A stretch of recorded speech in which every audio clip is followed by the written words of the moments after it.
guys, what's good? It's Thursday, December 29th. I thought I'd do a little update video. And as you can see in the interior, I'm in the Subaru Outback, so in my 2015 Subaru WRX, which is usually one of them. First of all, I want to apologize for my last video. I used or last two videos, I used my cell phone camera to record, and the quality was pretty poor, and also the audio quality in the in-car video was pretty poor. So I wasn't using my camera because I had to go to the dealership and exchange cars, and obviously I didn't want to bring my camera with me and all that stuff, so I just wanted to apologize for that.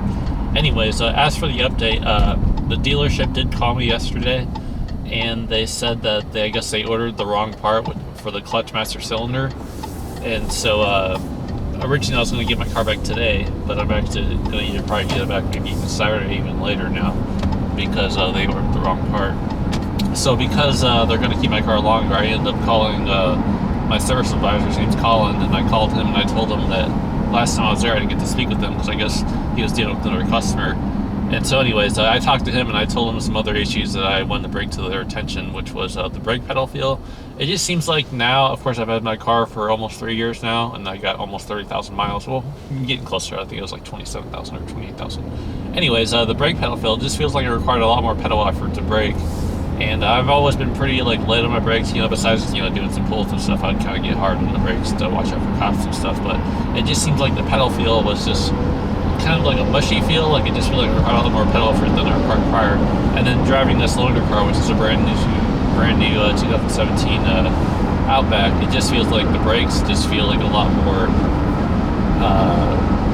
responsive. I mean, I know the braking on this is actually terrible. I looked at the car and driver, to be honest, but it feels like the brake pedal feel just feels a lot more, I don't know, more the way it should. And I don't know if it's just because obviously it's a brand new car, the brakes are more touchy, but I did bring that to their attention. And also this other issue, which I mentioned in my video, which is probably hard to hear because like I said, the audio quality was poor, but the other issue was on a cold start when I go into first gear. I mean, usually I don't let my car warm up that long because I guess now they say the best way to warm your car is just to really drive it.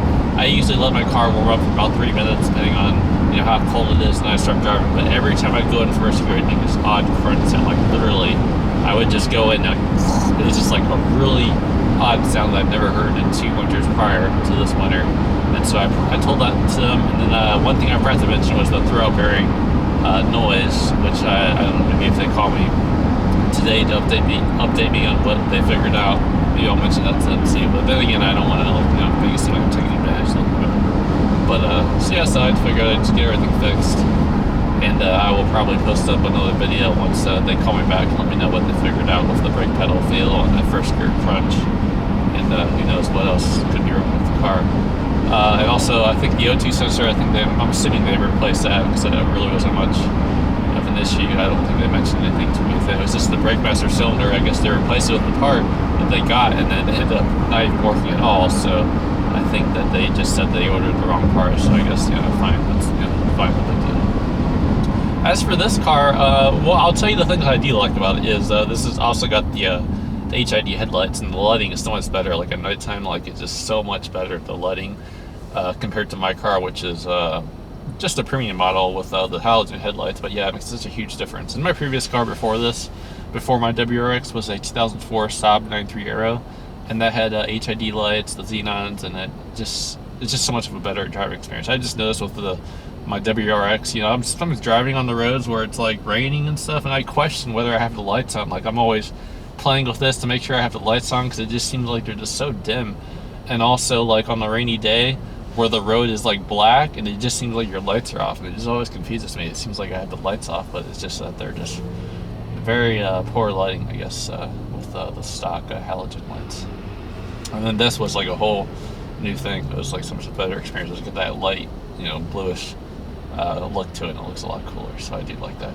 And this also has the eyesight thing, which I don't really care for, but it's kind of neat to have extra technology. So like it would tell you if you're veering off the lane. Like I always signal whenever I turn, but if you were to like veer off, it would tell you lane departure warning, and also the blind spot monitoring. And also another thing I liked was even the side view mirrors. They also dim at night. I mean, even mine had the rear dimming feature, which is pretty standard on most new cars, but also the side mirrors also dim too, which is kind of nice because There's been many times where I'm driving late at night at home, and you got some guy in an SUV, or whether it's an Escalade or something with like really bright lights, and they'll just shine on your side view mirrors, and there's nothing you can do to block it out but these dim automatically, which I thought was kind of cool. The blind spot thing, I don't really need it, but it's a nice safety feature. But I feel like I know how to drive or whatever, so. But so that's cool. What else is there? The navigation, which is pretty cool. It also shows the speed limit on a lot of roads, mostly popular roads. I'm on Route 59 right now, and it would say the speed limit's 45. And if I go over 45, this area here, I don't know if you can see on camera, it would show up in red to show you that you're going over the speed limit. So I thought that was kind of neat, and that's something I'm not really used to seeing in a car. The windows, the front, both fronts, passenger and drivers are automatic, and in our my 2015 only the driver's side is automatic. And then my previous car, the Saab, all of them were automatic. The rear, whether you're in the back, they're all automatic. So I don't know why they can't just simply add that feature to have them all automatic. The one touch down. I just think it's a handy feature, and it's not that big of a deal to add it. Let's see what else. The lighting on the instrument cluster is blue. I kind of like it. And I also like the red too, but it's kind of a neat, different look to it. So that's cool. Push button start. Don't really care for it, but the keyless entry is nice. Like, I don't even have to hit a button. I just grab the door handle and it unlocks, even if it's on the passenger thing. So that's another thing that I'm not really used to, which I thought was kind of cool. And the only time you have to use the key fob is to lock the car, unless there's another way, which I don't maybe not know. Maybe you push something on the handle to lock it, but I just use the key fob to lock it. But unlocking, you just grab the handle and it automatically unlocks, which is cool.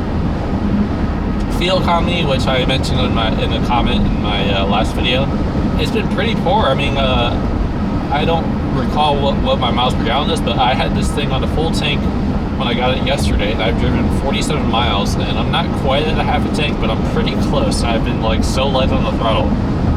It almost seems like I'm a little bit speeding here and there. I've been going about 50, maybe like 5 or 8 over the speed limit, but it just seems like the fuel economy is really poor, and I don't know what the deal is. Driving really slow. I never floored it, not even once. And it is a 6-cylinder model, of course, but I don't know, it just seems like the fuel economy is terrible. If I had a full tank in my car yesterday and I only driven 40 miles, I'd probably still almost be at full. And then this thing is not at half a tank, but it's pretty close to half a tank, which is pretty surprising. So maybe I'll mention that, so I'm gonna bring it back. See, I don't know if it's something wrong with it or what, but it's kind of odd. Just like this mileage, it's a brand new car. Only got 1,500 miles on it. Well, I didn't want to ramble on too long. I just wanted to talk about that, and I just also kind of wanted to talk about the car. This car, being a 2017 model, it also has rear heated seats, which I thought was pretty cool too. So I just want to talk about some of the technology features, which I thought were pretty handy. But once the dealership does call me back, I will post up an update, and then when I do finally get my car back, which who knows, it could even be Monday probably, I will post up what they did to the car. I'll show the invoices and stuff, and let you know how it feels, if the clutch squeak's gone, and if they fix the brake pedal issue, which I mentioned. So anyways, I will see you guys next time. Thank you guys for watching. Thank you guys for the likes, subscriptions, and as always, if you ever have a question or comment, feel free to leave me one, and I will get back to you next time. So peace out, enjoy your day, and see you around.